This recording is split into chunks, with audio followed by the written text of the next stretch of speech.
Bom, esse artigo ele foi resultado de um conjunto de estranhamentos que a gente tinha tido num percurso de estudos anteriores. A gente estava fazendo uma série de pesquisas sobre repercussões da vacinação, aspectos de desinformação, teorias da conspiração em várias plataformas. E em vários desses casos, a gente acabava se deparando com um comportamento muito peculiar das pessoas, dos usuários, das comunidades, em que elas muitas vezes utilizavam, citavam artigos acadêmicos, pesquisas, e às vezes pesquisas publicadas em periódicos de qualidade para construir e fomentar uma visão de mundo, uma perspectiva contra a vacina. Parte da teoria sobre desinformação, sobre teorias da conspiração, ela acaba chamando essas pessoas de negacionistas da ciência, pessoas que ou são contra métodos científicos, pesquisas científicas, ou constroem métodos alternativos, tentam buscar outras formas de construir experimentos para testar hipóteses completamente anticientíficas.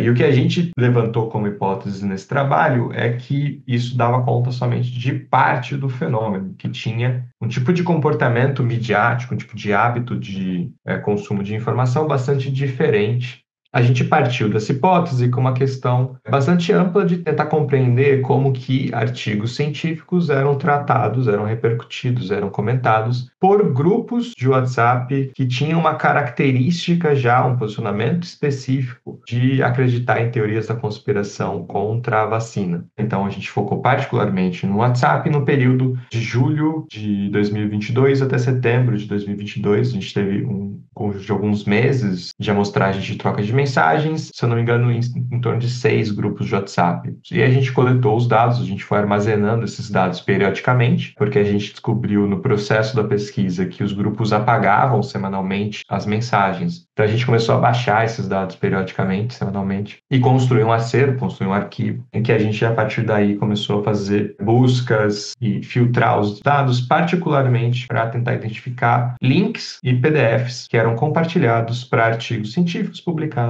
em journals ou para pré-prints. A gente fez esses dois filtros. A gente fez um recorte, identificou 39 publicações, são 37 artigos e 2 pré-prints, e fez o processo de análise de conteúdo temática que embasa o artigo. Uma hipótese que a gente tinha inicialmente conversando é que a gente ia encontrar textos de baixa qualidade, artigos publicados em revistas mal indexadas, provavelmente artigos pré-prints ou revistas de caráter predatório, e que esses textos, portanto, que eles fossem contrários à vacina, que eles eventualmente identificassem uma série de evidências problemáticas contra a vacina, esses textos seriam, portanto, utilizados para compor uma argumentação supostamente baseada em evidências científicas desses grupos.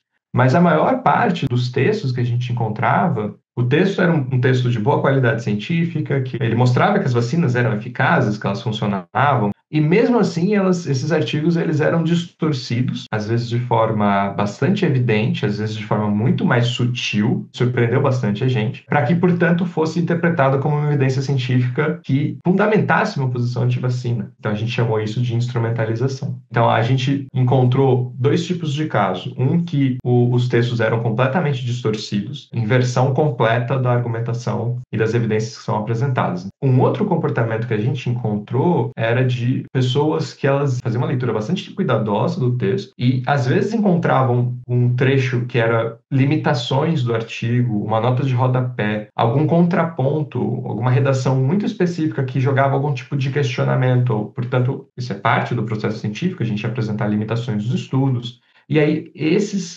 trechos eles eram utilizados como fundamentação, como parte da argumentação, supostamente científica, de que havia, portanto, de fato, dúvidas quanto à eficácia das vacinas e, portanto, a aplicação delas em população. Então, a gente debate a questão do negacionismo ou de um posicionamento anticientificista por uma lógica que ela é um pouco mais modular do que necessariamente se tinha dimensão. Ou seja, é muito mais de uma discussão que ela conhece a ciência, que ela reinterpreta e que ela muitas vezes distorce, instrumentaliza, do que necessariamente algo no sentido de que aquele conteúdo não chega para aquelas pessoas. Seja por não serem treinadas na metodologia científica, ou, enfim, por vieses políticos, ideológicos, por uma agenda que ela precede a questão científica que ela vem de um posicionamento político ideológico, essas pessoas elas acabam distorcendo, instrumentalizando um conteúdo científico, muitas vezes de alta qualidade, para fins anti-vacina. Foi esse o problema de pesquisa e é aí que a gente